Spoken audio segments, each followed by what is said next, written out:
What you might know about Toowoomba is that we have the most schools per head of population in the whole nation. We have a huge amount of young people and we see them going to school, coming home on the bus, they're everywhere. But what you might not know about Toowoomba is that there are a huge amount of young people that aren't noticed.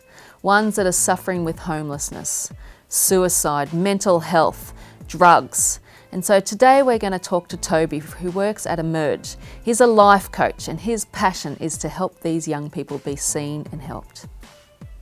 In my experience in the last 10 years with working and volunteering with at-risk youth and children is I had one kid that I was working with and we were down near a creek building a raft. This young boy had a lot of things going on. The first thing that was the worst was that his parents thought he was trash. They abused him in every way you could think of, and this stuff that you would hear about would give you nightmares and you wouldn't be able to sleep. And he just wasn't loved. With us, I saw the pressure being put on him. He ran away. I went out to talk with him. So all I said was I believed in him and he was cared for and he wasn't alone. He went back to the activity. I thought nothing of it. I thought, you know what, it worked. You know, I helped him get back to the activity. We're rolling again. A week later, I went into the guidance officer's office and he ran out there crying. But the guido said to me, you know, what did you say to him at the river? And I said, oh, damn, you know, I'm in trouble here. You know, you always think you're in trouble when someone asks you that. I said, oh, you know, that I believed in him, that I cared about him. And she said, well, he was hanging himself last night and those words that made him take the noose off. So that to me, that made me realise that not just your words are so powerful, but the love that you have for people and the true kindness you have, that's God working through you. That's not me being great, but that is God in work. Not when I put my hands in the air and praise hallelujah, that means cool. Doing it, saying it, believing it, and showing it, it changes the world, and that changed his world. I nearly swore then, I've got to be careful with the move. You know, I get passionate about this, man. I really said therefore, I was like, but I kind of like muted it. So you get it, but you know what I mean?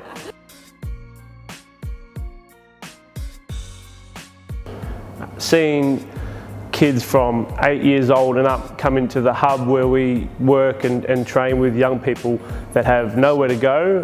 The mum and dad might be strung out on dope. They're on drugs and they feel like they're alone and they're not loved, which is total rubbish because they are, it's just they're the forgotten of society, or they're just not noticed. But we notice them and everyone should notice them because they're children. Drugs are a poison to society, to minds, to souls. All they see is the darkness that's already in front of their eyes, but they don't see the light past that. And yeah, drugs would be the biggest thing that stops that potential. And you know what? It heals the pain for a moment, but it will never take the pain away from their souls and what they're really feeling.